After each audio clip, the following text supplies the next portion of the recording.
Hello, and welcome to the Rapid Resolution Diversion Training. In this course, we are going to be discussing the theory behind the rapid resolution or diversion process.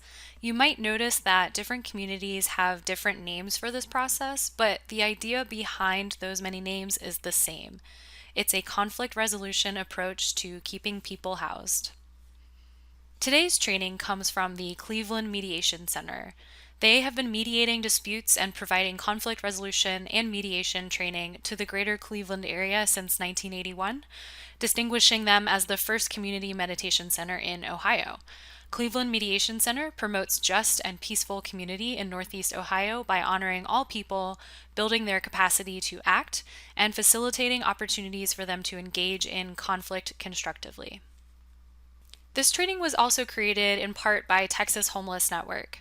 As you can see here, Texas Homeless Network wears many hats in the fight to end homelessness in the Texas Balance of State continuum of care. I wanted to take a few minutes to introduce your trainers to you. All of today's trainers are a part of the Texas Homeless Network team. My name is Lindsay LaGrange, and I am the HMIS training coordinator at Texas Homeless Network. I'm going to start off today's training, and then Linda Shong, THN's Systems Change Specialist, is going to take over.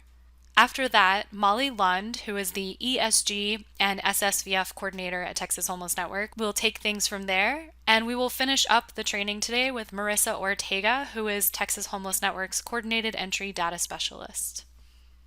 I wanted to start today by going over some terms and concepts that we will be referencing throughout this training, just to make sure that everyone's on the same page. So first up, Housing First is an approach of quickly getting people experiencing homelessness back into housing. There are a lot of benefits to the Housing First model. It's less expensive for society, it's faster and more humane than Housing Ready, which we'll talk about in just a minute. Housing First also allows parties to address other issues while housed, like education, job training, mental health, drugs and alcohol, etc. Lightest touch. This concept involves choosing the least expensive and least intrusive intervention to get or keep someone housed.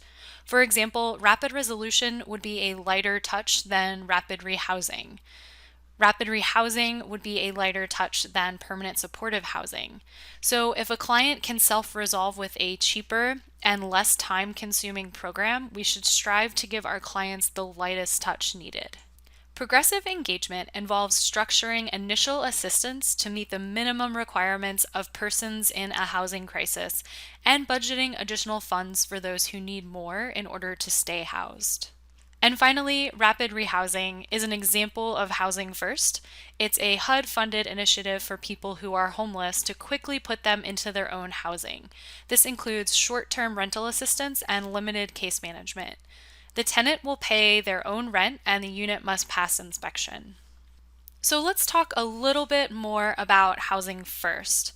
The principle of Housing First is that a person who is homeless needs a home and not necessarily anything else. They don't necessarily need to be sober to get into housing. I personally know lots of people who are housed that are not sober. They don't necessarily need mental health treatment to get into housing, and they don't need to be employed to get ready for housing.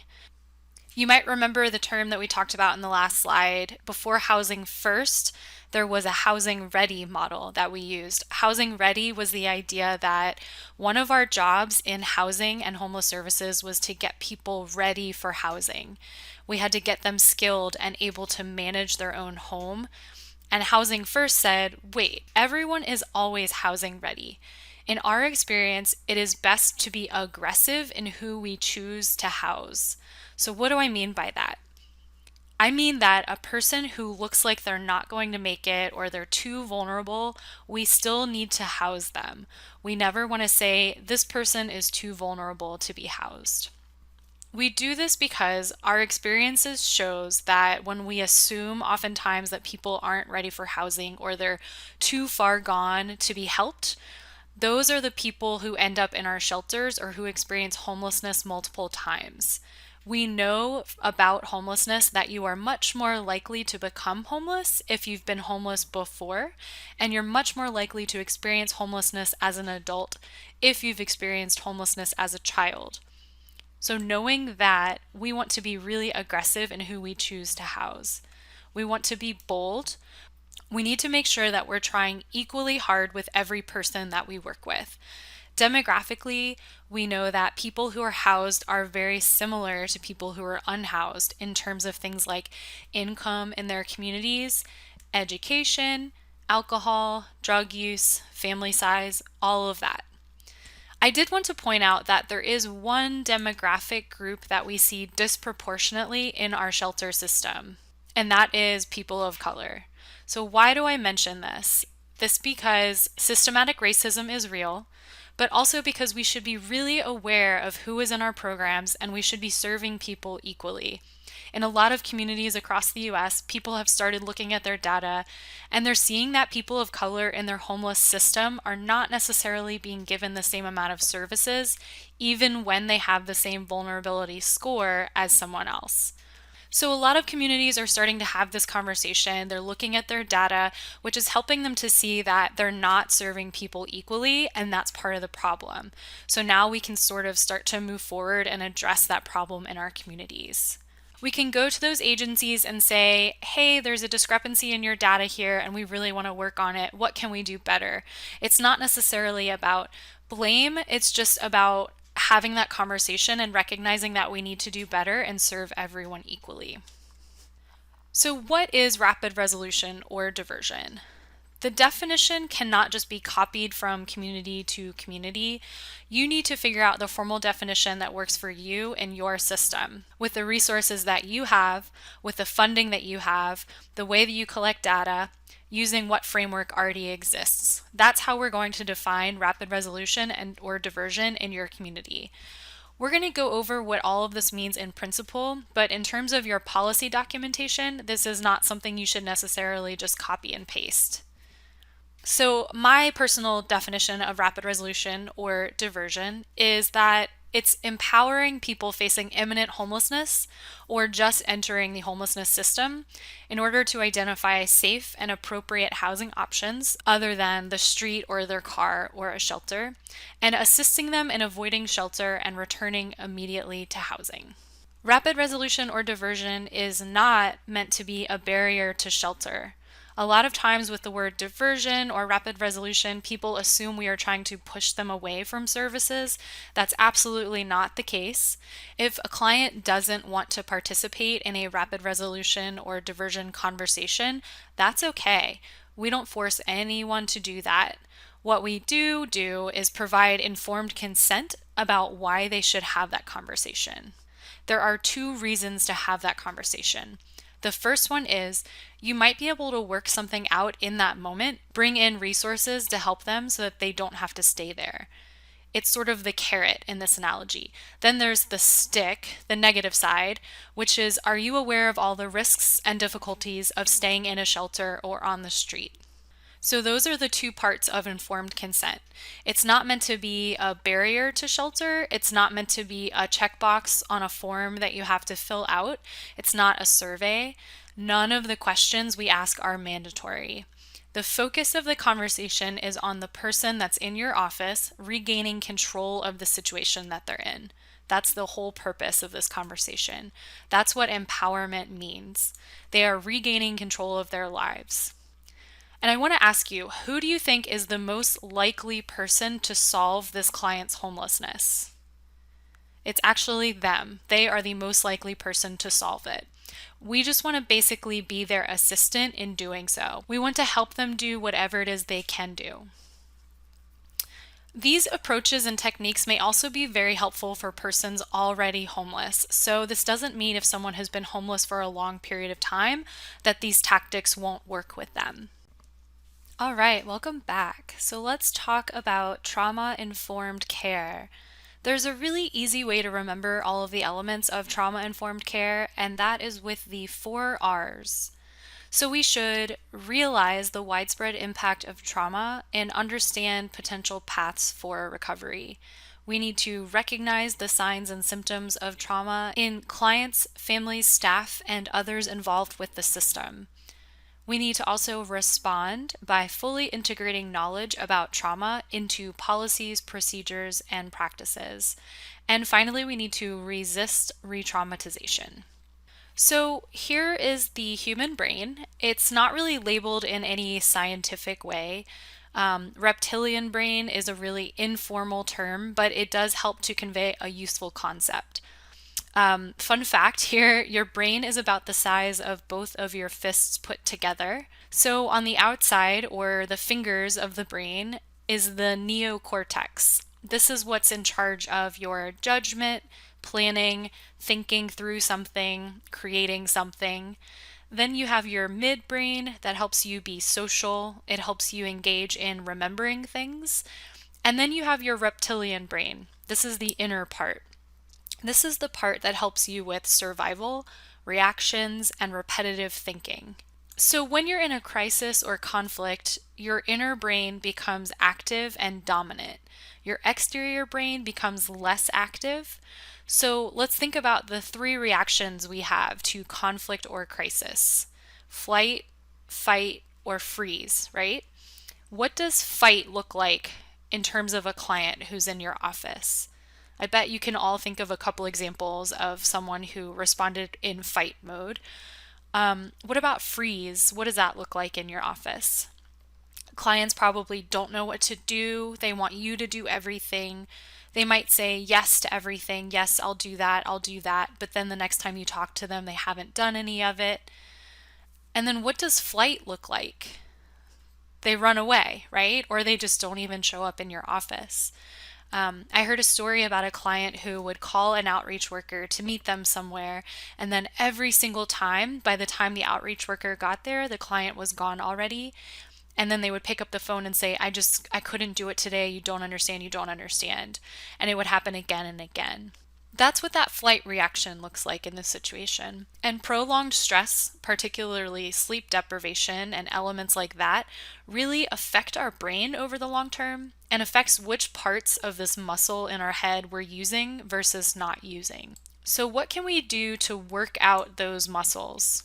The first thing we do is de-escalate so that they can re-engage those exterior parts of the brain. We need to calm down that reptilian part of the brain so that they can reactivate the neocortex, that middle brain, so that they can begin to work with you. That's why when we jump in before we've done that and we just start throwing out suggestions like, so what family do you have? Can you go stay with your brother? If they've not activated that neocortex, they're still in fight, flight, or freeze mode. That's how they're going to react to you. They're going to fight you. No, I can't do that. I can't do that. They're going to freeze. Maybe they'll say yes, but they won't actually make the call to the brother. Or flight. This person is challenging me and I can't deal with this and I'm leaving. So if we're engaging them when their reptilian brain is still active in that stage, we're not going to be able to help them sometimes. So in seeing homelessness as a crisis, something that functions very similarly to a conflict, persons in crisis are less able to clearly think through problems and advocate for themselves than they are when they're not in crisis. So, how do we start that de escalation process, or how do we start to engage them in that other part of their brain? We start that by listening to them, validating their experience. And we have to do this being as non judgmental as possible. Any judgment that we might give off can really reactivate that reptilian, reactive part of their brain. And I know telling someone to be non judgmental sounds easy, but it's actually something we need to break down and consider. Let's look at the idea that someone is behaving right or wrong. That's a judgment, right? But also the idea that someone's decisions have been right or wrong are judgments. A lot of times in our own field, we hear things like, well, the client doesn't want to work.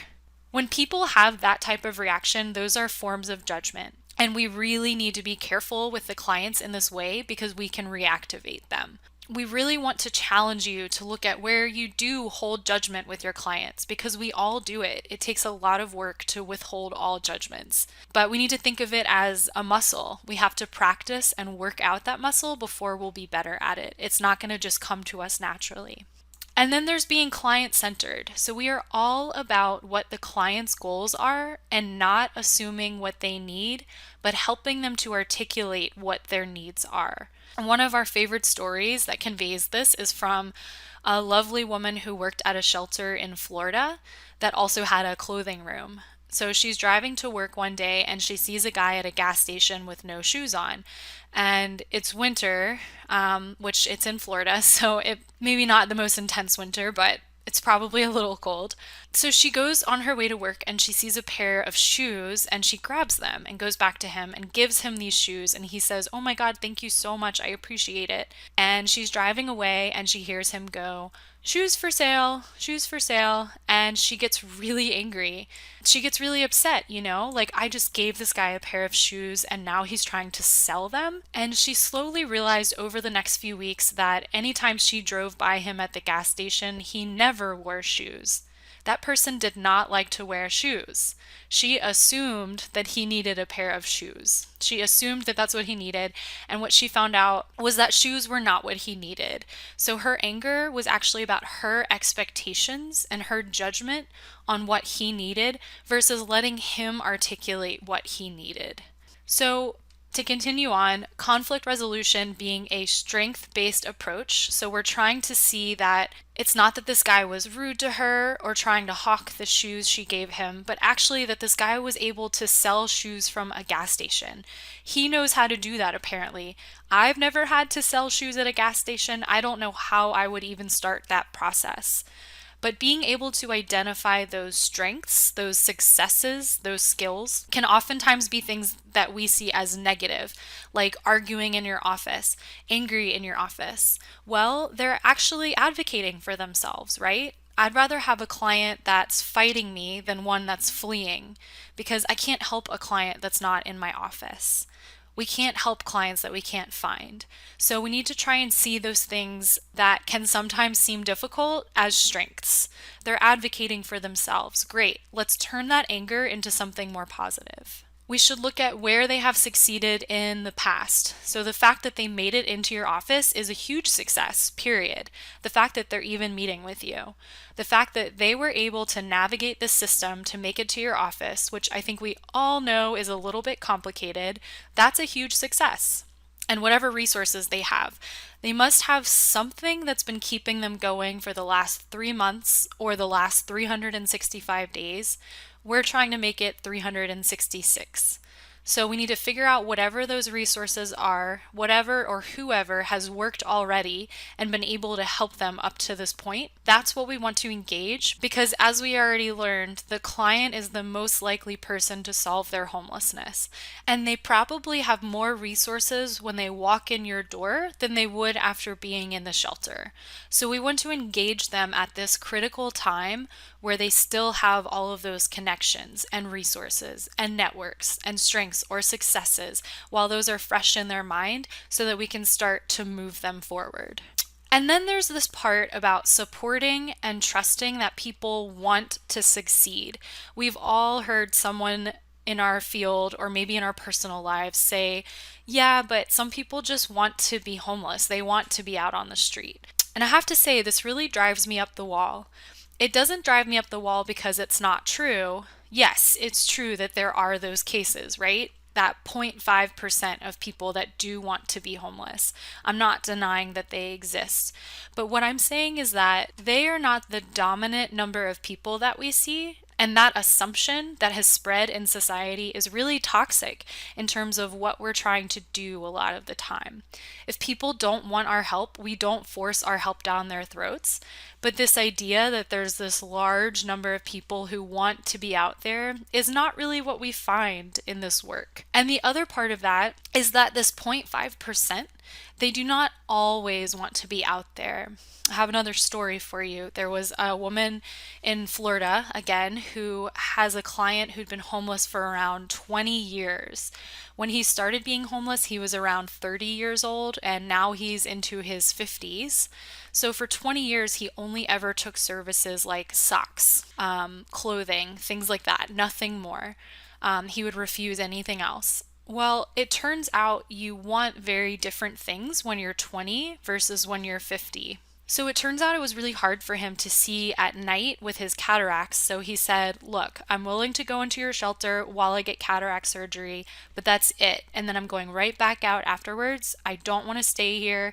I don't want your housing services. I just want to come in for this procedure and then I'm leaving." And they said, "Okay."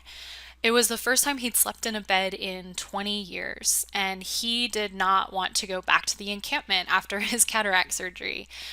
So they helped him find housing, and it was a bit of a process. They had to move the tent into the hallway, then they moved the tent into the room. They made this very slow progress, but at the end of the day, that person is now housed. So they might not want housing today, but no matter what they define as success, we want to support them in that.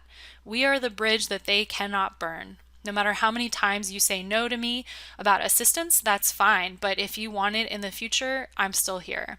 That's our job.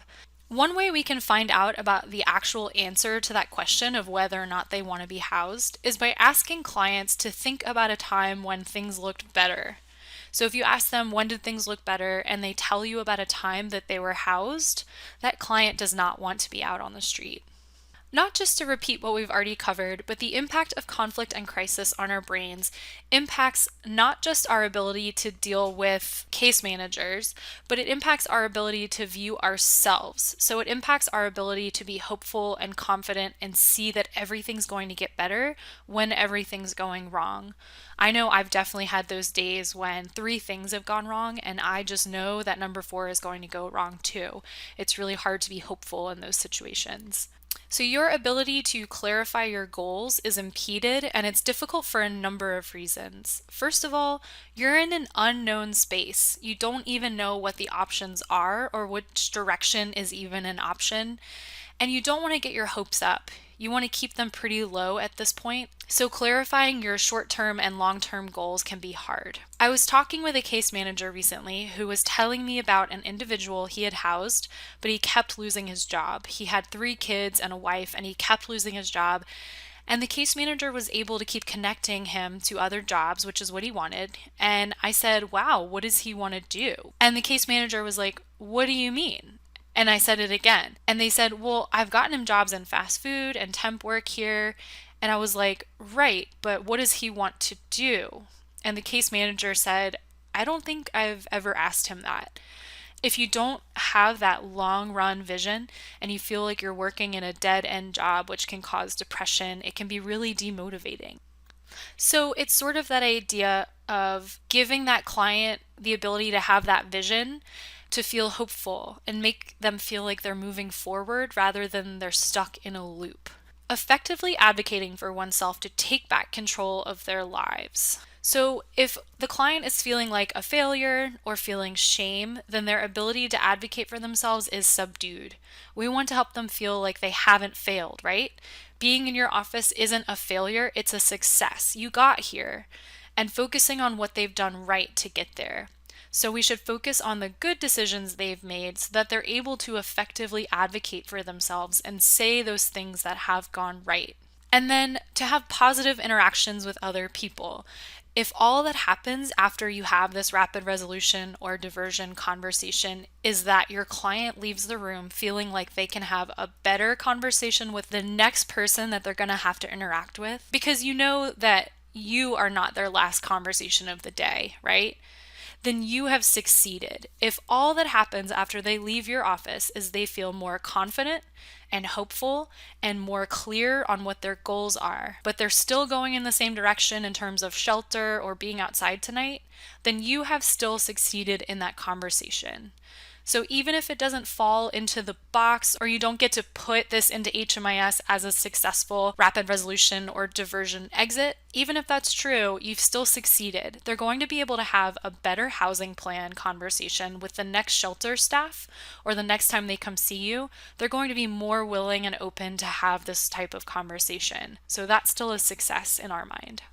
So this crisis of self-worth that they're feeling defensive or closed off. They may be feeling weak, like they weren't able to hold everything together. They might feel unsure, particularly if they're in a system that they don't really know how to navigate. Sometimes they're in a system that we don't really know how to navigate. And the hopelessness we talked about, being hopeless is an incredibly powerful force in this. And then unclear and frustrated at the bottom, these are the two that we are able to do the most about using de-escalation. Remember that calm is contagious. It's really hard to yell at somebody that is not reactionary. It's your engagement that helps keep someone at the level of energy that they're at. So if you're calm with your clients, it'll be easier for you to calm them down. And if they're unclear, we can help them organize their thoughts. That's what paraphrasing is for. That's what helping them with this narrative is for. So we're just trying to help them change that narrative in very small ways so that they're not feeling like they've failed. So as the slide says, our job is to help people shift gradually to the right so that they're feeling more empowered. And then there's how people in crisis view others. So they're seeing you as a barrier in that moment. They want X, whatever X is, and you are what they have to go through to get to X. That's their view of others. So they're very protective of their information, they're protective of themselves. They're often defensive and they're not giving you every piece of information, or they're giving you a lot of information, but it's all super unclear and not necessarily true. We want them to be on that open side. We want to thank them if they're able to be open with us. They're often suspicious, and they honestly have a reason to be suspicious. Many of our clients have had bad system touches. So we have to let them know, look, things have changed. We're doing a better job in our system, and now we're able to help you better. I hear that a lot of case managers get self-absorbed clients a lot. The thing I like to think about when I hear this is the poor give philanthropically to charity much more than other people with wealth. They don't give as much, obviously, but they give more frequently. So the same people who are in our offices who are struggling in that moment are the people in our community who are most likely to give to others. And I always like to keep that in mind with clients. I think that's really important. And on that note, some people can be more willing to have this conversation with you if you're really open about the fact that there are a limited number of shelter beds available tonight. And you can say, hey, you're more than welcome to take this bed if you need it. I want to keep you safe. But that does mean that sometimes other people aren't going to get that shelter bed. So I want to make sure that we talk and have this conversation because I want to make sure that that bed is there if someone really needs it. So then at the bottom, we'll see ignoring and dismissing. If you're getting that person who is saying no to all of your ideas, they don't want to talk about options and all of that, if they haven't moved to the right side yet, you're engaging in finding solutions for them when they're not ready for that. If we are making the suggestions, then they're not building the solutions. We're trying to build the solutions. We're not the problem solvers here. They're the problem solvers. So the idea is that we want to listen to them so that they can figure it out. We want to be building those tools because they're going to figure it out, not us. So we shouldn't be making those suggestions so early on. And the biggest problem with that is that once you've made that suggestion, for example, can you go stay with your brother? And they say no because they're still on the left side of this chart. Later on in the conversation, once their reptilian brain has calmed down, after we do all of this work, when we bring up that option again of going to stay with a brother, it's going to be way harder to approach that question. They're going to be ready to say no because they've already said no. So the approach that we want to use is that we want to work on that empowerment, but also that de-escalation so that we can activate that exterior part of their brain that helps them work with people and plan and problem solve themselves. So that empowerment part is that their view of themselves changes, and then that recognition part is that they're able to work with other people. That's why I say that it's okay if they leave your office and they don't have a solution, that they really have burned all of their bridges, they can't go back to anyone, and nothing else is going to work. They're able to work with that next homeless service provider, that next conversation.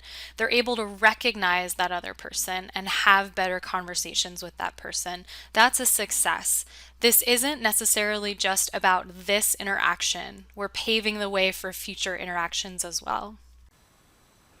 Hi everyone, this is Linda. So, how can we help change the dynamic? How do we start the empowerment process? We start the empowerment process by listening. While we do our introductions and gather information, listening is that key part, that calm and contagious part where we earn trust and build a relationship, which leads to a place where the client feels empowered. Listening in and of itself is an act of care. It is a service we provide. Rapid resolution or diversion can happen at any point during a housing crisis. It is not always a linear process. It can happen with all households who are experiencing or at risk of experiencing homelessness. In other words, there are no eligibility requirements to doing rapid resolution or diversion. It's about that first touch, that first engagement when you're sitting with them or working with them. And lastly, rapid resolution or diversion can happen in person or over the phone, or a combination of both, where a conversation continues in person. This is a picture of the Cleveland model, which is a two-tiered model. We will talk quickly about the history of diversion in Cleveland. The Cleveland Mediation Center, or CMC, got involved in doing diversion because without buy-in or data, they figured they were not going to get anybody else to do it. So they ran a pilot where they asked agencies in their community to send people to them for a conversation before doing intake. They prioritized with whom they were having these conversations, focusing only on families and people experiencing homelessness for the first time. As a result of this pilot, CMC had numbers to showcase the impact of diversion and went back to all of the agencies, training them to also do diversion. As a result, the community adopted this two-tiered model. While CMC only kept data on their clients, there is a good assumption that other agencies diverted too. CMC themselves were able to divert 17% of individuals and around 30% of families.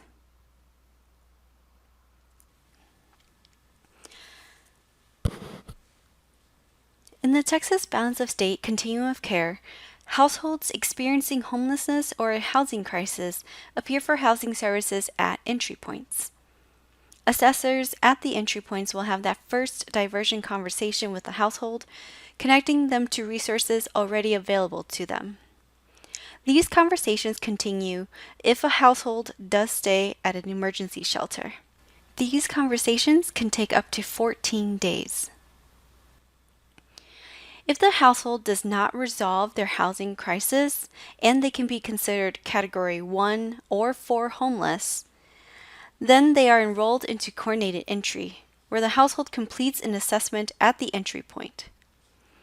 They are then referred to services or programs that fit their needs, and they are placed on the region's housing priority list for housing programs.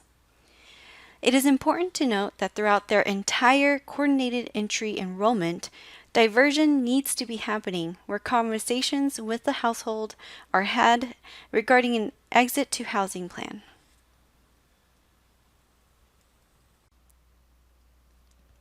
So, how does someone experiencing homelessness know what to do or where to go? Where do referrals for housing services come from? Some places and methods include word of mouth, phone services like a hotline or 211, marketing flyers, the local police department, homeless outreach teams, churches, hospitals, schools, child protective services, and meal sites.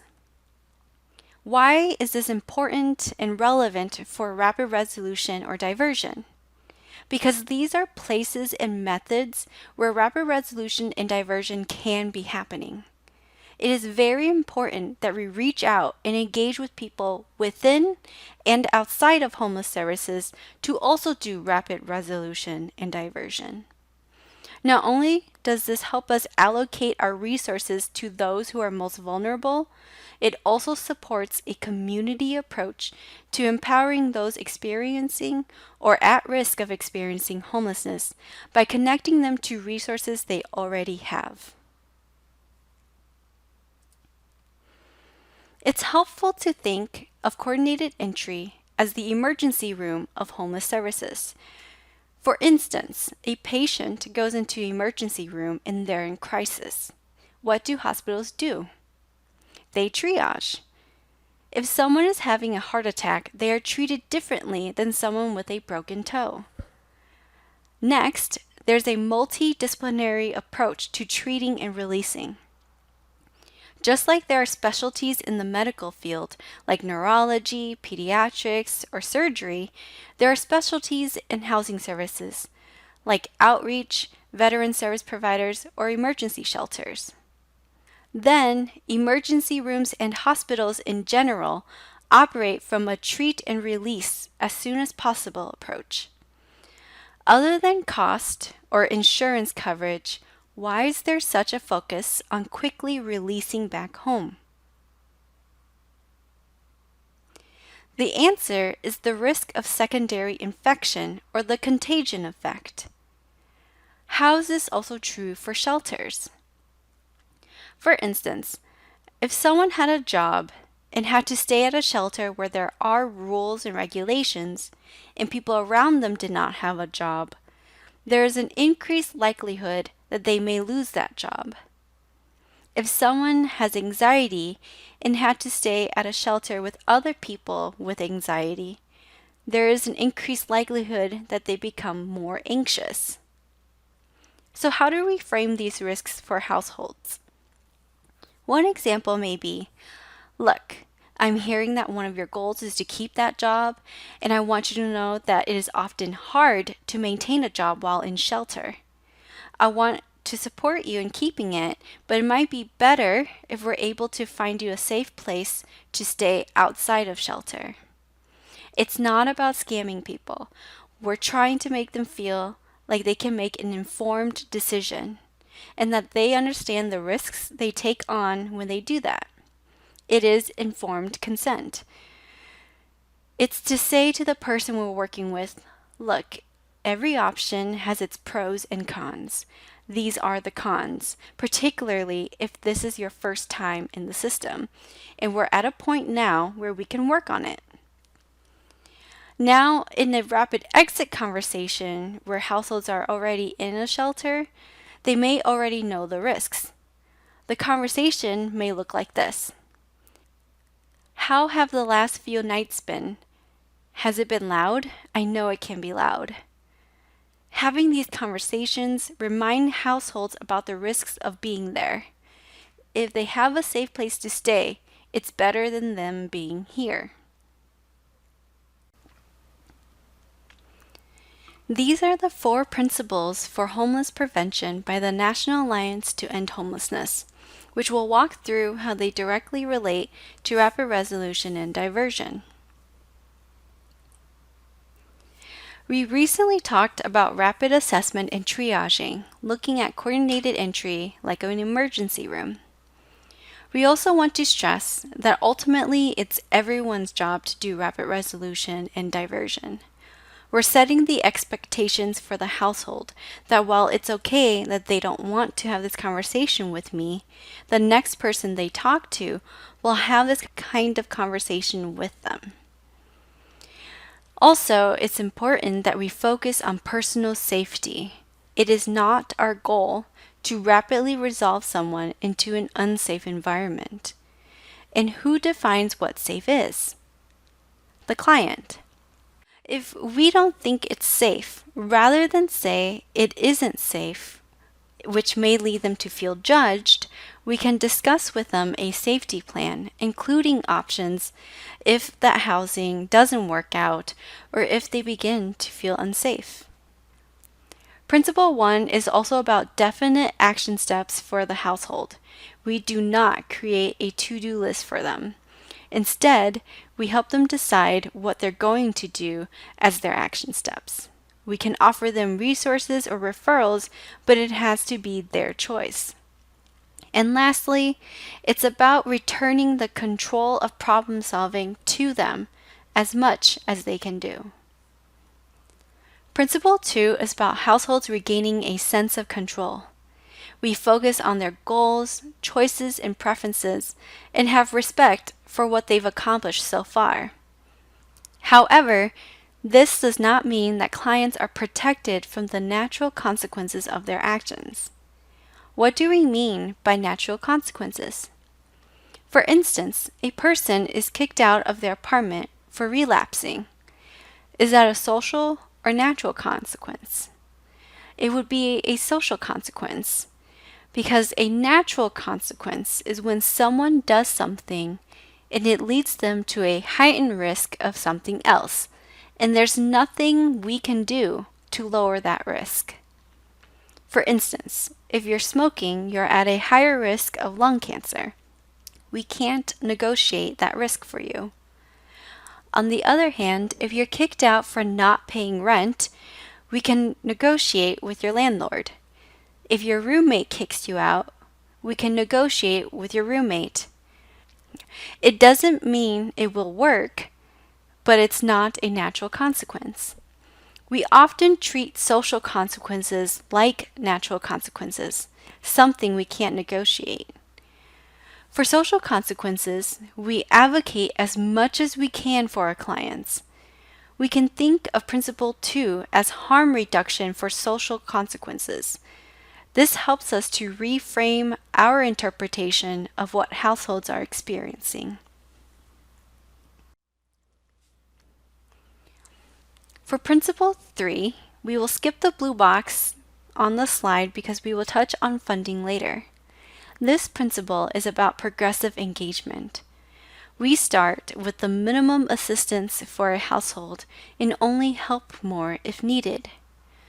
For example, while helping someone find an apartment, many households have rented before, and many may have found an apartment before. So we may begin with, I know you said you had a rental history. Did you find that apartment? Okay, would you be able to do that again? No, you didn't find that apartment. Do you want to talk about what that process looks like? Okay, I can give you a list of websites to look at. Are you struggling with that phone call? Why don't we practice a phone call together? Okay, you want help with that first phone call? Okay, I can help you with that first phone call. Do you think you can do that walkthrough by yourself? It's about those incremental steps. It's not about saying, okay, I called 3 apartments. This one is open for a walkthrough tomorrow. Let's go together. We want to see how much they can do before we step forward. Sometimes we can step forward, and when someone is feeling a bit more empowered, it's okay to step back. For your community, the most valuable resource is your time. If we can do less for the people who can do for themselves, we can do more for those who can't. It's about allocation, not about doing less. Principle 4 is tied to Principle 3. It's about maximizing resources because our resources have a lot of demand and little funding. So we've got to make sure we're using it as effectively as possible. We do this by focusing on lightest touch, reserving shelter beds for those who need it the most, and connecting people to benefits potentially outside of our services. The final principle is the right resources to the right people at the right time. We don't want to overserve. For instance, we don't care what someone qualifies for. There's a story about a man who was 22 and diagnosed with MS. He had 2 jobs, but when he became homeless, he lost one and was working part-time at the other. He had gone in seeking housing services and didn't want to go into the shelter because of his dog and his medical condition. Although he scored a 15 on the VI SPDAT and qualified for permanent supportive housing, he didn't need permanent supportive housing. He was 22 years old and had savings. What he needed was someone to help him find an apartment because he had never done it before. He didn't know how to navigate that process independently. In this situation, they cared more about what he qualified for rather than what he needed. We want to match the services to the needs of the client, saving the rest for those who need it the most. We've talked a lot about the what so far. Now we want to talk a little bit about the why. It makes it clear our purpose for rapid resolution and diversion. First, because emergency shelters should be just that, for emergencies. They are not housing. Also, episodes of homelessness should be rare, brief, and non-recurring. Resources should be prioritized for the most vulnerable. That's why we shouldn't care about what people qualify for, just what they need. If we can give people who don't need much for housing what they need, we can give more to those who need it the most. It's about allocating. Homelessness is solvable. It doesn't mean that there's no such thing as homelessness. It means that when someone experiences homelessness, we are able to get them out as soon as possible. What causes homelessness? Hi everyone, this is Molly, and today I'm going to go through what causes homelessness. On the screen, you can see an equation. Blank plus X equals homelessness, X equals question mark. Blank is a cause. So when you think to yourself, what causes homelessness, what comes to your mind? Oftentimes, we hear things like job loss, mental health, domestic violence, divorce, eviction, health complications, or other various causes. Now think to yourself, do I know anyone who has faced job loss but did not become homeless? Or do I know someone who has a mental illness but is not homeless? I myself know that I can think of individuals who have experienced those situations and did not become homeless. And I can safely assume that many of you can also think of someone. When I named those causes, I want you to now think of the common background that comes with those causes. What is that? Poverty. Oftentimes, our clients come to us as individuals who are experiencing poverty. Causes do not cause homelessness.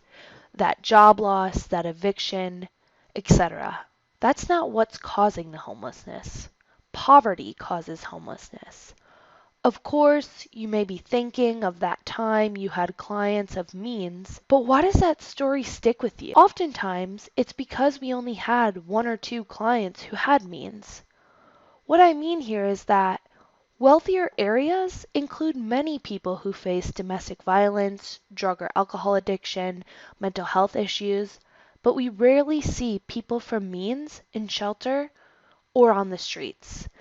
Therefore, generally speaking, that is not who we serve. We serve those from poverty. And poverty is systemic. There is a system of systemic poverty. Now we have transitioned. We're talking about society and not causes. But when we talk about job loss or mental health, those different causes, we're talking about the client and we're making them the center. Our clients are homeless and we don't want to blame them for their homelessness. And we can see these causes as risk factors. And for example, these risk factors are placed within the vulnerability index tool because these risk factors make someone vulnerable, but they do not cause their homelessness. We want to ensure that we understand their vulnerabilities, but do not place responsibility or blame on the person or family who is facing or experiencing homelessness. And I want you to carry that through. when you are having these rapid resolution diversion conversations, funding rapid resolution or diversion. Within this slide, I want you to recognize two things. Assistance is important because rapid resolution diversion is poverty, and poverty is a lack of resources. Secondly, I want you to know that small amounts of resources can go a long way. For example, 1/3 of rapid resolution diversion conversations take place with no funding at all. So you want to ensure you try in every case. Assistance can be things like phone calls. Phone calls are essentially no cost besides staff time. Staff time that will be saved later. Have someone who is first time homeless and help them avoid homelessness. You spent more time on that first call, but it may have saved you staff time in not having to assist the client the second, third, or fourth visit. Rapid resolution diversion assistance can also be a small amount of money. A small amount of money can oftentimes rapidly resolve or divert someone from homelessness. I would like to tell you a story that happened in Odessa, Texas. In the fall of 2017, Odessa Links, a service provider in Odessa, who did not have funding for rapid resolution or diversion, encountered a homeless gentleman with no income or employment that was staying in and out of a local shelter. The man had no reliable transportation and was seeking a bus pass to pursue his employment. He had then begun telling us about how he had been searching for months and was close to securing stable employment that would help him leave the shelter. He shared that he had received a call back from a company and was undergoing a background check. Upon clearing his background check, he would have to secure a $25 training license, something he did not have. He asked the organization for referrals, and they shared with him that no agencies or themselves offered this kind of assistance. The opportunity was fleeting, and the director of the organization considered the possibility that a $25 gift could make the difference between someone remaining homeless or someone moving forward to self-sustainability. Frustrated with limited resources, the director gave the man $25. Little did Odessa Links know that they had then engaged in rapid resolution or diversion. It wasn't until months later during the point-in-time survey preparation that Odessa Links called the gentleman and asked about his living situation. The gentleman shared that he was working at an energy company and he was no longer homeless. The individual was renting an apartment and had been thinking of the organization and a way that he could give back. The director invited him to serve as a volunteer for the organization's board of directors.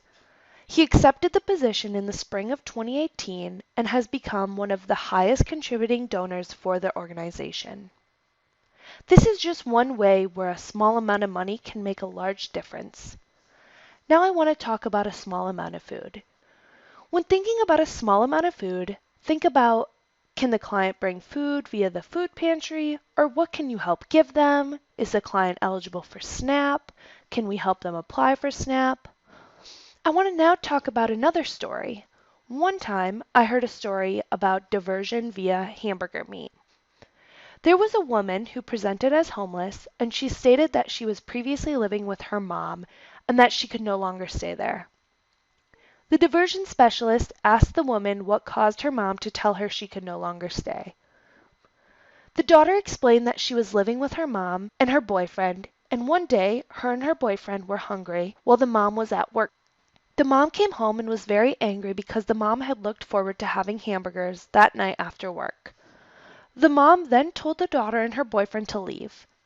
That is when the diversion specialist stated to the daughter, "What if we could help to get more hamburger meat to bring home to your mom?" The specialist then helped the daughter get hamburger meat, and the daughter returned to her mother's and was able to stay with her mother again. Rapid resolution can also be used for Greyhound diversion.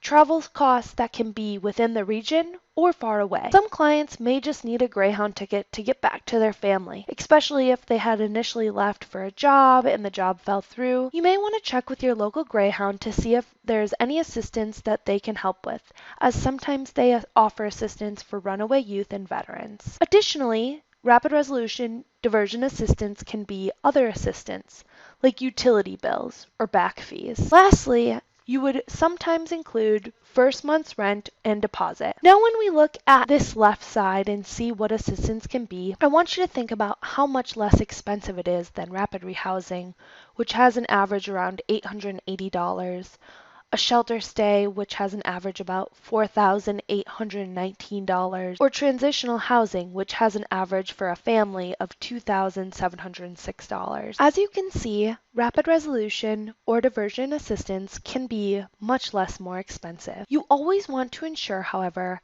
that you take the time to conceptualize that yes, funds can be used, but we urge that funds are sparingly used and that we want you to always try to divert with no funds. Rapid resolution diversion work. When you facilitate a rapid resolution diversion conversation, we want to ensure that we help people determine if it's possible for them to stay anywhere else that's safe other than a shelter. We use financial assistance for food, local and Greyhound bus tickets, grocery and gas station gift cards, or utility assistance that can be used to help people stay with friends or family, and financial assistance may also be used for other client needs when appropriate, or possible funds for first month's rent and deposit. Rapid resolution diversion work. When doing this work, note that most people are already doubled up before they get to us, and they come to us and they explain that these situations have become unmanageable. This is where our work comes in to find out how we can make the living situation more manageable and take into account that living doubled up has become more common due to the American housing market, and there are several challenges that we face as a society in regards to single-family housing. When working with clients, we want to ensure that they know that the living environment can continue to work if they want it to, and if it is safe and appropriate, and that there is nothing wrong with multi-generational homes and or having roommates. Think to yourself, how many individuals do you know under the age of 35 that live alone without a partner, a roommate, or other family members? I know one individual. So taking the time to think about it this way gives you a better understanding of why we need to emphasize the importance of advocating for roommate agreements or separate leases for our clients in the same household. We want to break down the stigma and not add to the stigma when working with a client in regards to the options they may have other than shelter. If a client, however, does want their own housing, we will support them and offer assistance no matter what they want for themselves. Lastly, when working with either a multi-generational household or a single household situation, or a roommate situation, always want to ensure that options are safe, appropriate, and long-term. Not sending someone back to a home where there was domestic violence. And an appropriate option would include something along the lines of a home that was appropriate for a family of its size. You would not want a family of 6 staying in a one-bedroom apartment. That would not be appropriate. Keys to success. You want to have the right staff. You want to emphasize candidates' beliefs and attitudes and have them demonstrate their skills during the interview process, with staff providing crucial feedback. Keys to success. Evidence-based tracking via hmis helps demonstrate effectiveness. Funding. Flexible dollars within your community for bus tickets, food cards, and using local ESG or other funds for rental assistance, and creating a community goal to set a percentage of how many individuals and families your community will divert in a year. It can help bring a community together in regards to rapid resolution diversion conversations. In Cleveland, the goal is to divert 20 to 25% of clients entering shelter. Cleveland tends to surpass this goal since the entire community is striving to meet the goal. Thank you. Listening. Why do we listen? What might listening accomplish? When I think of listening, I listen to help clients be heard, understood, and to help them get a clear picture about their story. They may have told bits and pieces of their story before, but this may be the first chance they've had to tell it from the beginning to the end, uninterrupted. Listening shows we care. Secondly, it's for staff to gather important information. What is hard about listening? Listening may be hard because you want to jump in, finish a sentence, give advice. You may be thinking to yourself, I know exactly what they are going to say next. So what's easy about listening? Well, you don't have to do anything. You just sit, listen, and give your full, undivided attention. What is active listening? It's your body language, showing attention to the speaker, being able to paraphrase what you just heard back. What is empathetic listening? Empathetic listening is paying attention to another person with empathy, emotional identification, compassion, feeling, or insight. One basic principle is to seek to understand before being understood. The National Alliance on Mental Illness defines empathy as the intimate comprehension of another person's thoughts and feelings without adding your own judgment or expectations. When thinking about listening, what helps you prepare and get centered to listen? Oftentimes, this may be hard to do. Therefore, a recommendation I have for you to physically prepare to listen is to use the acronym ROLLS. You want to be relaxed, open, leaning towards the speaker, making eye contact, and being squared towards the speaker. Good body language communicates to the speaker that we are interested in hearing them and what they have to say. But it also helps us get and maintain attention. Think of a time when it's hard for you to listen. When it's the end of the day, when reports are due, after other difficult cases. Think body first and mind will follow. Eventually, muscle memory will help us get and stay focused. In the next slide, you will see how listening and physical environment easily relate. Now, when thinking about listening, think about where you are listening. In the photos above, you can see a good and a bad environment. In the good environment, you can see Molly acting as the client and Lindsay acting as the case manager. Lindsay is leaning towards Molly in the good environment. She is away from her desk, and she is making direct eye contact with Molly as Molly speaks. Here we can see how Lindsay is using the acronym ROLLS. As she is relaxed, her body language is open, she is leaning towards Molly, making eye contact, and she's squared towards Molly. In the bad environment, you can see that Lindsay is not practicing ROLLS and that she's more focused on her computer in her own space. Instead of bringing her chair away from her desk and creating a more open and inviting environment for Molly, she had Molly walk into her space in her office as she sat behind her large desk. This presents a power dynamic instead of a conversational dynamic. When engaging in a diversion or rapid resolution conversation, think about how you can make the individual or household as comfortable as possible. Potentially offer them water, coffee, or ask them if they feel comfortable talking in this space.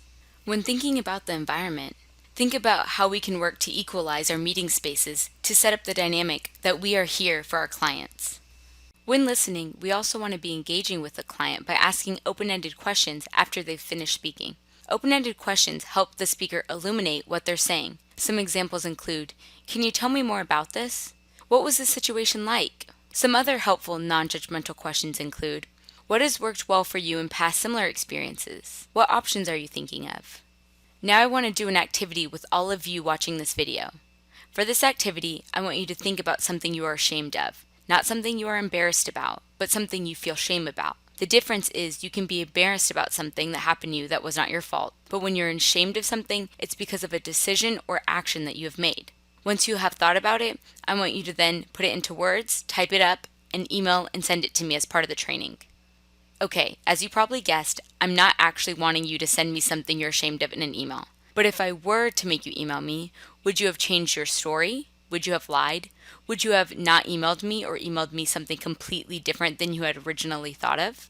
I think it's safe to say that most of us would have changed our answer. But you see, when it comes to our clients, it's not okay if they lie to us or if they change their stories, right? But I assume that many of you may have been planning on lying in the email. Your clients might have shared their story a million times, called a million different agencies, or spoken to a million different people. So I'm asking you to listen and be vulnerable. But remember, you're not having to be as vulnerable as the clients who walk into your office every day. Phone calls. Before we get into step 1, introductions, I want to go through the basic of a phone call. Because a phone call might be the only way you are able to facilitate the rapid resolution diversion conversation. To begin, ensure the client is in a safe, appropriate environment before you begin to talk with them. You may want to include questions like, "Are you in a comfortable place to talk? Are you with anyone right now?" When speaking with the client, always focus on the outcome, not the time you spend on the phone. The call might occur at 5 o'clock on a Friday, and we understand the frustration behind that. But ensure that you're outcome focused. The outcome may be that you divert this client from shelter and the entire homelessness crisis response system. Focus on that outcome and not the time that you're spending, as it might make your job easier in the future when you are able to assist other clients instead of focusing on this client who you were already able to divert. To end, Don't be afraid to reintroduce yourself using an introduction, which we will go through in the next slide. An example of reintroducing yourself in a phone call would be along the lines of the client continuing to chat and you take a break to say, "Before we go on, let me reintroduce myself." And a transition. "Can we talk a little bit more about what led you to make this call?" Reintroducing yourself can redirect the client and help you get the answers you need to help the client to not enter shelter. Step 1. Introductions. Introductions are to include your name, your organization, your role. You will describe the conversation, and you will end with an open-ended question. When telling a client your role, you want to tell them what you do in regards to the rapid resolution diversion conversation. For example, my role includes helping you find alternative options to shelter, and one of the things I do to do that is to try to reconnect people to friends and family. When talking about your role, it is important to be very clear and avoid saying something like, "Hi, I'm Joe and I'm a case manager." They may not know what comes alongside your case management position, and that is why explaining your role is a key step to the introduction step. In regards to describing the conversation, ensure you use context, which includes why you want them to avoid shelter. For example, you might say something like, "Shelter isn't always the best option for someone who is sensitive to noise," or something along those lines. In regards to ending with an open-ended question, you want to include something that can get you a little bit more information. You may use something like, "Can you tell me a little bit more about where you stayed last night?" This is a reminder that introductions can vary depending on your role. However, you want to be clear about your role and goal, no matter where you are meeting the client. I am now going to share an example with you, and then Lindsay and Linda will share 2 examples too. Introductions must be authentic and comfortable, as you will not have a script when you are sitting with a client. Please note that Lindsay, Linda, and I have hypothetical examples and do not reflect our current roles. My example is, "Hi, my name is Molly Lund and I work for the Texas Homeless Network. My role at the Texas Homeless Network is to work with service providers across the state of Texas. Although I work with several service providers, my role is to have a conversation with you about what other options you might have other than entering an emergency shelter tonight. Shelter is challenging, and I would just like to see if we can find out if there are any other options for you. Can you tell me a little bit more about where you stayed last night?" Now, I will be sharing with you Linda and Lindsay's introductions. Hi, my name is Linda Shong and I work at the Texas Homeless Network. And today I really want to just talk with you and understand your situation. My goal is to connect you to some resources that you may already have. So can you tell me a little bit more about what's going on with you? Hi, my name's Lindsay. I work at Texas Homeless Network, and my role here is to help connect you with services. My goal for you is to keep you from staying in shelter tonight. Can you tell me a little bit about where you've been staying lately? Step 2. Active listening. Active listening we have already previously talked about, and I just want to reiterate the importance of the following key components when you are actively listening: body language, paraphrasing, empathy, hearing your client's experience. You want to keep listening separate from problem solving. Step 3. Strengths exploration. A crisis is not the time to teach new skills. We want to help people identify their strengths, their skills, their resources, and networks. We want to help them go from feeling solely dependent to recognizing that they have interdependent relationships. These relationships might be with family, friends, those at church, or their employers. Even if they mostly have received the benefit of staying with a family member, how have they contributed? Do they provide groceries once a month? Can they increase the amount of work or funds they contribute? Can they do the dishes maybe once a month? Help the client identify times when they have been of help or helped others. In the past, has someone stayed with you? Your client might tell you that their sister stayed with them for a while. This may open up a new network. Sometimes people need a little help to identify their networks. We all know that our clients help out. They may start to tell you about that one time they helped this person at the grocery store, or they helped an older woman at church, or they bought their niece diapers. We want to remember that our clients may feel dependent. Therefore, they don't want to make a call for help. But we can help our clients remember times of interdependence, helping them to open up and make a call. Strengths and exploration.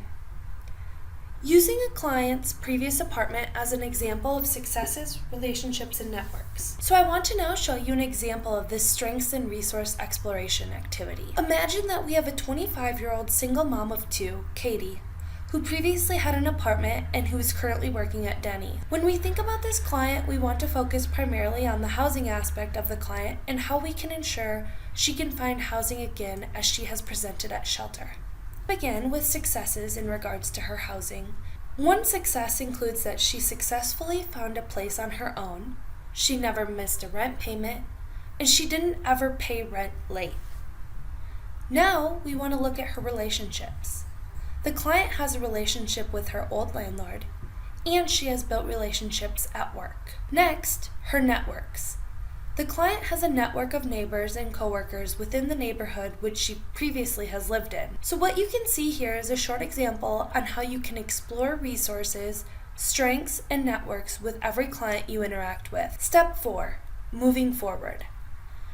After we have listened, then explored strengths, what housing options do they want to pursue? 1, going back to live with family or friends.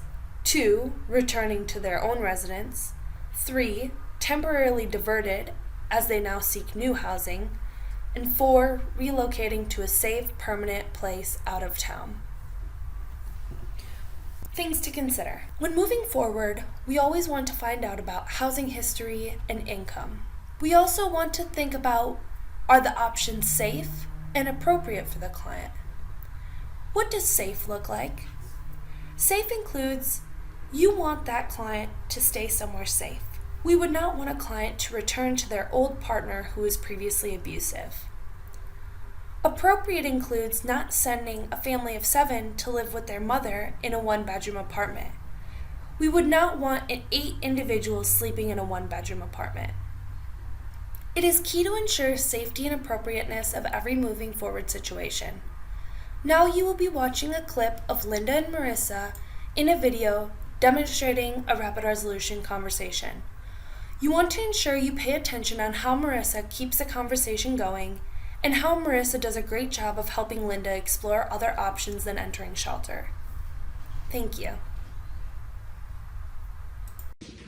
Hi, my name is Marissa Ortega. I'm a case manager at the Texas Homeless Network. And just so you know, this conversation is about trying to keep you out of the shelter and out of the homeless response system. And so today we're just going to have a conversation about what your other options are and what other resources are available to you. So can you tell me a little bit about what brought you in today? Yeah, sure. So I recently lost my job and I was living with a roommate, and my roommate kicked me out because I couldn't pay rent anymore. And I actually have 2 small children, and at the moment they're staying with their father. But I really don't have a good relationship with him at the moment, so I'm really trying not to stay with him, although I do feel that the kids are okay with him. But I just really feel that I have no other option, like other than to stay in the shelter. Like I really don't think there's anything else for me during this time. So I was really wondering like what other options there are, other than trying not to be on the street, but like I think the shelter might be the best thing at the moment. Well, I hear what you're saying, but I do want you to know that sometimes shelters can be a little bit traumatizing, and there are a lot of rules that go involved with being in a shelter, such as lights out, when lights go back on, breakfast times, when you have to shower. So I would really prefer if we could possibly keep you out of the shelter and maybe find some other options that you could possibly stay with tonight, or maybe even just temporarily for a few weeks. Can you think of anyone else in your network, friends or families or church maybe? Yeah, well, I mean, the first person I really thought about was like my friend Stacy, but she lives like an hour away from here, so it's really difficult for me to get to her.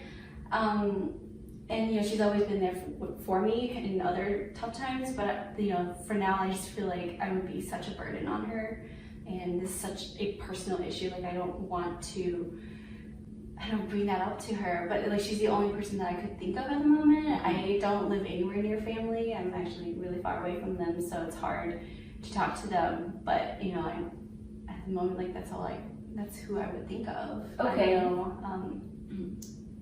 I don't know. I think that's it. Do you think you would feel more comfortable if maybe I was on the call with you, helping you guide this conversation with Stacy? Sure, but I also wonder, like, you know, I don't want to stay with her for a long period of time. You know, like I don't, again, like want to be a burden on her. So, like, you know, is there anything else that you can provide or the organization can provide? Like, I just want to make sure, you know, even with not having a job at the moment, like I know that where she lives has potential to have other job opportunities, but like I really just don't want to be that burden on her. Well, our program actually helps our clients find jobs, and then we also help with the first month's rent and the utility deposit. So we can definitely help you with that, but we would need to make that call to see if you would be able to stay with Stacy for maybe, you know, a couple of days to like a few weeks. Okay. So if you want to give me that phone number, I can go ahead and dial it and I can start the conversation for you. Okay. Well, and then at the same time, would it take long to even have that program and like be entering that program? And then also, how do I get to Stacy? Would it be possible to support me in that way too? Yeah, we definitely have some resources available where we can provide you with a bus pass. And then in regards to getting you, you know, helping you out finding a job and stuff like that, we can do that, you know, as soon as we can find you a safe place to stay tonight. Okay, all right. Well, you know, let me, you know, get her phone number and then we can go from there. Okay, sounds good.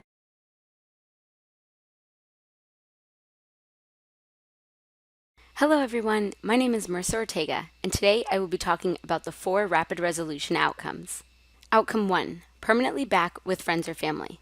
So when and under what circumstances is this the best option? This would be when they have no better option. They have no housing history and no income history, and therefore have nothing to fall back on. An example I always think of is 2 young adults who are out on their own for the first time, and they don't really have a solid income history yet, and they haven't rented an apartment or anything else independently before. So for these types of situations, the 2 things we want to consider are: what are you going to contribute to the home that you are going into? And how do we frame that whoever we are going to make that ask to?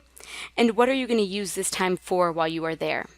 So when we say permanently back with friends or family, we don't mean permanently. We mean enter without a firm exit date. So basically, you're going to be there for a while. Whether you are staying there while you finish school, find a job, or maybe take a 6-month-long training program and so on.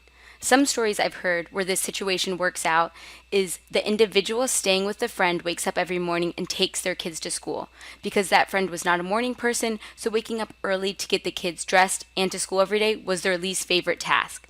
So their job when they lived with that friend was to wake up every morning and make sure the kids were dressed and at school by 7 a.m. Here you can clearly see how that client is going to contribute to that home. So these are the types of situations where you are working with your client because there is a conflict, and now you're trying to get your client back into that same home. So these would be the types of questions you would need to focus on. The next outcome is returning to their own residence. This would be like when someone has a lease, but they can't pay rent that month, or they can't pay back rent, so they just decide to leave the apartment. This could also be a situation where they were kicked out of their residence by someone else. As long as it is not a DV-related issue, we can work on trying to get them back into that prior residence. Even if your client isn't on the lease, but they have been living at that prior residence for a while, they have a right to be there. You can't just tell someone who has been living there, you have to leave now. No, you would need to go through a formal eviction process. One story I often use is that I had a client who had been living at her apartment for several years, and she was always paying for any of the repairs that her apartment needed. She had never read her lease and didn't know that the landlord would handle the repairs, not her. So one day, her sink broke and she didn't have enough money to fix her sink and pay for rent that month. So she just decided to leave the apartment because she knew she couldn't afford the rent. So when we had to talk with her, we basically let her know that she didn't have to pay for the repairs and that was on her landlord. We basically informed her of her rights as a tenant and eventually got her back into her own apartment. The third outcome is temporarily diverted as they seek new housing. When and under what circumstances is this used? Really, it's a best case scenario if you've lost housing, but you've lived on your own before and you wish to do so again. So this is a good option for persons with employment, income, and their own housing history. Even if income and employment history is in the past, it's reasonable to believe that they would be able to be employed again, especially with our help. So in these cases is when we would want to consider this option. It is also important to help your client know their rights as a tenant and teach them how to facilitate conversations with their landlord. A lot of the times what we see in homeless and housing services is someone who is so desperate to take the first thing you offer that they don't even think about whether or not it is going to work out for them. It's like, okay, you're showing me an apartment. If I pass the background check or inspection, I'm just going to take it. The thing is, we really need to make sure they see themselves as a consumer in a transaction. Because if you're the person getting them into an apartment and you're the consumer in this transaction, and they're just the ones living at that apartment, who are they going to call when something goes wrong? They're going to call you. So it's important that during that initial apartment walkthrough, they understand that they are the consumer. You want to talk to your client and ask them those initial questions like, do you know exactly how this process works? Is this similar to what you've done before? Do you know how to discuss repairs with your landlord? Are you familiar with the payment process? Then, of course, you want to talk to them about fallback plans, like if they have a change in their income. You can remind them to call you if their job is going to fall through or they hear that it might fall through. You want to make sure they understand not to wait until they are on their last pay to give you a call. But the really important takeaway here is reminding your client that they are the one signing this lease and that the apartment is in their name, not yours. Yes, you might be helping them with first month's rent and or the security deposit if your agency has the funds available, but this is still their apartment. We want to make sure they feel comfortable calling the landlord if they need that support. It's also important we let them know that they don't have to take the first apartment they see. They have the option to decide whether they think it will work for them or not. Because it could be a great apartment, but if it's a 2-hour bus ride from their apartment to their job, then is that sustainable? No. So we need to make sure that we are asking those kinds of questions. Outcome 4. Relocating permanently to a safe place out of town. It is really key to understand that outcome 4 does not mean moving someone who's experiencing homelessness to another city or state to find other resources. That is not diversion. There is absolutely no circumstance in which I could imagine using diversion or rapid resolution to take someone who is homeless here to homeless somewhere else. No one should ever be sending an individual to another homeless and housing service system. So when and under what circumstances do we use this option? The only time we would use this option is when there is a safe and appropriate host who is agreeing to take in the individual. That means that they have said, yes, they can come and stay with me. We also need to confirm with the host a 30-day minimum stay, but really keep in mind that 30 days is not realistic. 90 days is a lot more realistic timeline. And we should always be negotiating the best for our client. So if your agency's minimum is 30 days, say 90 days over the phone and see what the host says back. If your minimum is 90 days, like for SSVF providers, then say 6 months and see what they say back. I know it's hard to make these asks of people, but it's important that we always negotiate the best for our clients. And provide the reason for the length of stay when you make these asks. For example, finishing school will take 4 months, finding a stable job might take 6 months, and so on. For travel and other logistics, that's on you. If you're putting your client on a bus for 8 hours or 12 hours, make sure that they have something to do, something to eat, to drink, and maybe some extra cash for food. And then you want to make sure that someone is waiting for them when they arrive. We need to make sure we coordinate the pickup so our clients aren't just left stranded. We also need to make sure we have connected them to whatever services they will need in their new place of residence. Now we're going to move on to reality testing. So reality testing is when you have a problem. This is when you're thinking this individual is not being realistic about this timeline, or I don't think he thought this part through. But we don't want to say those things because that sounds like judgment. It sounds like I'm making you feel small or disempowering you. So if you have a concern, don't ignore it. Make it an opportunity to go talk to your client about the situation more. Help them further think through their options and decisions. So these are some examples of reality testing questions. Asking your client questions like, so I hear you want you and your kids to go live with your brother in his 1-bedroom apartment. Can you tell me what that would look like? You want to be reality testing with your client about whatever situation that they are going into. Make sure they have a clear expectation and picture in mind of that situation before they begin that process. Start by asking your client, what's your timeline look like? If they say, oh, I'll be out of my mom's house in 3 months, you can respond with, okay, great, can we build that timeline out? Can we talk about how that would look? You want to make sure that your client is being realistic. If they say, oh, I'll be out in 2 weeks, is that really realistic? Most likely not. So we don't want to say to our client, do you really think that's realistic? Because it is to them. Instead, we can say, what does your timeline look like? Have you done something like this before? Do you know how long this kind of process will take? We can also say, before we move forward with this plan, can we talk about a backup plan or another option, just in case this doesn't work out the way we planned?